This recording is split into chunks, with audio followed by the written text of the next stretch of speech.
संघीय संसदका दुवै सदनको अधिवेशन अन्त्य। अफगानिस्तानमा रहेका नेपालीको तत्काल उद्धार गर्ने सरकारको निर्णय।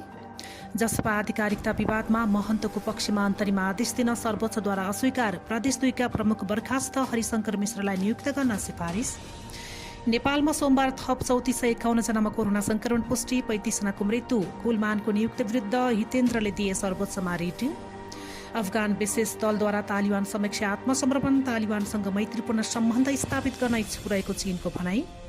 र नेपाली राष्ट्रिय क्रिकेट टिमले पीएनजीसँग 2 खेलको एकदिवसीय अन्तर्राष्ट्रिय क्रिकेट सिरिज खेल्ने 3 स्टारसँग नकर्मीको सम्झौता नवीकरण।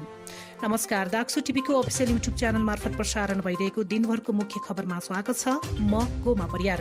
हामी हरेक दिन तपाईमा ताजा बुलेटिन लिएर उपस्थित भइरहेका छौं। हाम्रो ताजा बुलेटिन सुन्न र हेर्नको लागि दाक्सु टिभीको अफिसियल युट्युब च्यानललाई सब्स्क्राइब गरी बेल आइकन थिच्न नबिर्सनुहोला।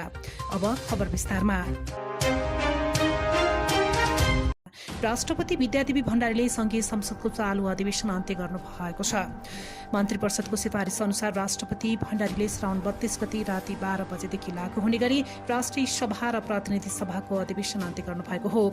अधिवेशन अन्त्य भएको बेहुरा सभामुख अग्निप्रसाद सापकोटाले संसदमै पढेर सुनाउनु भएको थियो। राष्ट्रपति भण्डारीको संसद अधिवेशन सम्बन्धी पत्र आइपुगेको बताउँदै मन्त्री परिषदको सिफारिस बमोजिम राष्ट्रपति भण्डारीले अधिवेशन अन्त्य गर्नु भएको हो। पत्र पढेर सुनाउँदै सापकोटाले भन्नुभयो, श्रावण 32 सोमबार 12 बजेदेखि दुवै अधिवेशन अन्त्य भएको पत्र प्राप्त भएकाले प्रतिनिधि सभाको अधिवेशन राति 12 बजेदेखि स्वत अन्त्य हुने गरी स्थगित हुन्छ।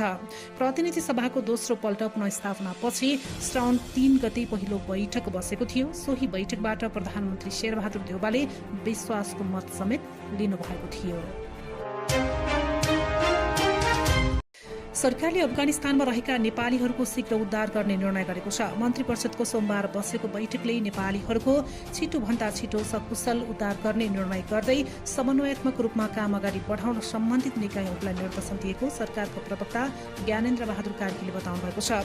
बैठकपछि सञ्चारकर्मीहरूसँग उहाँले भन्नुभयो, अफगानिस्तानमा विकसित घटनाप्रति गम्भीर चासो दिँदै त्यहाँ रहेका नेपाली नागरिकलाई सकुशल शीघ्र उद्धार गर्ने निर्णय भएको छ। त्यसका लागि नेपाल सरकारका सम्बन्धित निर्णय निकायहरूले समन्वयात्मक रूपले कार्य अघि बढाउन निर्देशन दिने मन्त्री परिषद बैठकले निर्णय गरेको पनि उहाँले बताउनु भएको छ। विद्रोही तालिबानले राज्य सत्ता कब्जामा लिएपछि अफगानिस्तानमा रहेका विदेशी नागरिकहरूको ज्यान जोखिममा परेको छ। विमानस्थलमा काबुल छाड्न चाहनेहरूको भाग दौड पनि मचिएको छ। त्यहाँ करिब 1500 नेपालीहरू रहेको सरकारको अनुमान रहेको छ। उनीहरूको अवस्था भने थाहा हुन सकेको छैन। सरकारले यसअघि नै अफगानिस्तानमा रहेका नेपालीहरूलाई सम्पर्कमा आउन आह्वान गरिसकेको छ। यसैबीच सरकारले बेलायतमा जारी आमरण अनसन फिर्ता लिन भूतपूर्व ब्रिटिश गोर्खालीलाई आग्रह गरेको छ। मन्त्री परिषद बैठकले सम्बोधन हुन बाँकी समस्या कूटनीतिक माध्यमबाट समाधान गर्ने प्रतिबद्धता समेत जनाएको छ। यस्तै प्रधानमन्त्री शेरबहादुर देउवाले अफगानिस्तानमा रहेका नेपालीको उद्धार सरकारले गर्ने विश्वास दिलाउनु भएको छ। सामाजिक सञ्जाल ट्विटरमा लेख्दै प्रधानमन्त्री देउवाले अफगानिस्तानमा नेपालीको उपस्थिति र स्थितिको तथ्य लिन र अत्यावश्यक स्थितिमा उद्धार प्रबन्ध मिलाउन निर्देशन दिएको पनि बताउनु भएको छ। निर्वाचन आयोगको निर्णय विरुद्ध सर्वोच्च अदालतले महन्त ठाकुरलाई अन्तरिम आदेश दिन अस्वीकार गरेको छ। जसपाका अध्यक्ष समेत दावी गर्दै सर्वोच्च अदालतमा दिएको रिट निवेदन उप सुनवाई गर्दै अदालतले अन्तरिम आदेश जारी गरेन।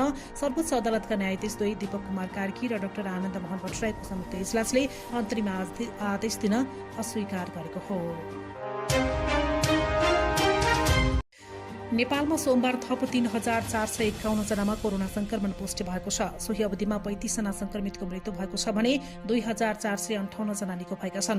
स्वास्थ्य तथा जनसंख्या मन्त्रालयका अनुसार देशभरका विभिन्न प्रयोगशालामा गरिएको 10,093 जनाको पीसीआर परीक्षणमा 2566 र 5518 जनाको एन्टिजन विधिबाट गरिएको परीक्षणमा 885 जनामा संक्रमण पुष्टि भएको छ। यो सँगै देशभर संक्रमितको कुल संख्या पीसीआर विधिबाट भएको परीक्षणमा 7,34,838 जना पुगेको छ भने एन्टिजन विधिबाट भएको परीक्षणमा 76,015 जनामा पुष्टि भएको छ। संक्रमित मध्ये हालसम्म 6,85,140 जना निको भइसकेका छन् भने मृतकको कुल संख्या 10,327 पुगेको छ। नेपाल विद्युत प्राधिकरणको कार्यकारी निर्देशकमा कुलमान घिसिङको नियुक्ति खारिजको माग गर्दै निवर्तमान कार्यकारी निर्देशक हितेन्द्र देव साक्य रिट लिएर सर्वोच्च अदालत पुग्नु भएको छ। उहाँले आफूलाई गैर कानूनी रूपमा प्राधिकरणको कार्यकारी निर्देशक पदबाट हटाएको दावी गर्दै त्यसलाई बदर गरी आफूलाई यथावत राख्नुपर्ने माग गर्नु भएको छ।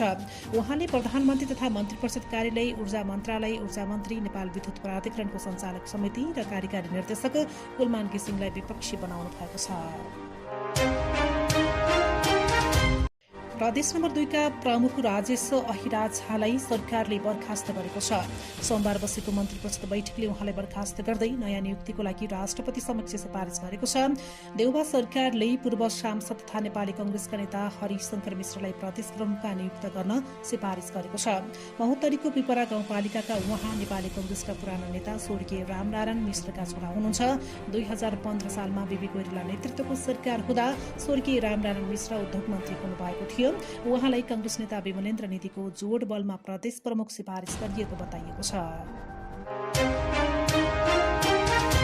लुम्बिनी प्रदेशमा मन्त्री परिषदको संख्या बढ्ने भएको छ। यसअघि 10 सदस्यीय रहेको मन्त्री परिषद अब 15 सदस्यसम्म बन्न सक्ने सत्तारूढ गठबन्धनका नेताहरूले बताएका छन्। सरकारका प्रवक्ता कृष्णध्वज खड्काले सरकारमा तीन दल सहभागी भएकाले अहिलेको मन्त्री परिषद पहिलेको भन्दा स्वाभाविक रूपमा केही ठूलो आकारको हुने बताउनु भएको छ। मन्त्रीको संख्या बढ्ने भएकाले केही मन्त्रालय टुक्र्याउनु पर्ने पनि सरकारलाई बाध्यता रहेको छ। कांग्रेस र माओवादीले 4 मन्त्री र 1 राज्य मन्त्री तथा जसपाले 3 जना मन्त्री पाउने समझदारी भएको स्रोतले बताएको छ। स्वास्थ्य तथा जनसंख्या मन्त्रालयले कोरोना भाइरस विरुद्धको खोप लगाएकाको क्यूआर कोड सहित प्रमाणपत्रको शुल्क नलिन आग्रह गरेको छ। केही म्यानपावर कम्पनीले प्रमाणपत्रका लागि वैदेशिक रोजगारमा जाने व्यक्तिसँग शुल्क लिइरहेको जानकारीमा आएकाले विज्ञप्ति जारी गर्दै सो आग्रह गरिएको मन्त्रालयका सहप्रवक्ता डाक्टर समीर कुमार अधिकारीले बताउनु भएको छ।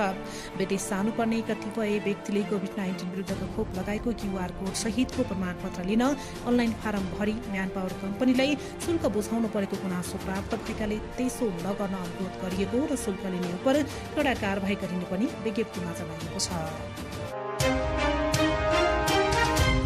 नेपाल टेलिकमका कर्मचारीहरूले विनियमावली खारेज गर्न माग गरेका छन्। आफ्ना सेवा सुविधा कटौती गर्ने गरी श्रावण 1 गतेदेखि लागू भएको विनियमावली तत्काल फिर्ता नलिए व्यवस्थापन विरुद्ध अझ कडा आन्दोलन गर्ने उनीहरूले चेतावनी दिएका छन्।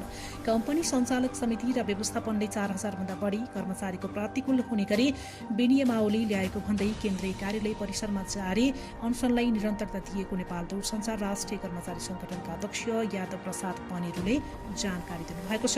टेलिकम कर्मचारीहरूले गत श्रावण 5 गतेदेखि केन्द्रीय कार्यालयमा धरना सहितका विरोध कार्यक्रमलाई निरन्तरता दिइरहेका छन्।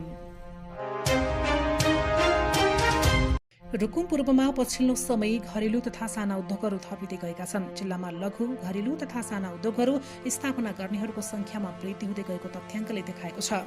आर्थिक वर्ष 2077-78 मा मात्रै घरेलु तथा साना उद्योग कार्यालयमा 244 उद्योग दर्ता भएका छन्। थोरै लगानीमा पनि उद्योग सञ्चालन गर्न सकिने भएकाले उद्योग स्थापना गर्ने क्रम वृद्धि भएको छ।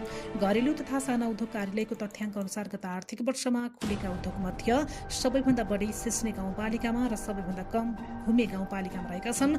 सिस्ने गाउँपालिकामा मात्रै 116वटा साना उद्योग स्थापना गरिएको कार्यालयका उद्यम विकास सहजकर्ता विनोद कुमार गौतमले जानकारी दिनुभएको छ। मौद्रिक नीति पछिको दोस्रो कारोबार सोमबार शेयर बजार करिब 6 अङ्कले बढेको छ। नेप्से परिसूचक 5.72 अङ्कले बढेर 3160.05 अङ्कमा पुगेको छ। नेप्से परिसूचकसँगै क वर्गका कम्पनीहरूको कारोबार मापन गर्ने सेन्सिटिभ इन्डेक्स पनि 3.56 अङ्कले बढेको छ। शेयर कारोबार रकम भने 16 अर्ब पनि पुगेन। यसअघि आइतबार नेप्से परिसूचक 2-4 अङ्कले घट्दा 21 अर्ब नाकेर शेयर कारोबार रकमले नयाँ इतिहास बनाएको थियो। सोमबार 1,59,096 कारोबारबाट 15 अर्ब 96 करोड 8,97,938 रुपियाँ पुगेको छ। अब विदेशका खबर। अफगानिस्तानको कन्दहार विमानस्थलमा डेरा जमाएर बसेका अफगान सेनाको एक विशेष दलका हजारौं सैनिकले तालिबान समक्ष आत्मसमर्पण गरेको छ।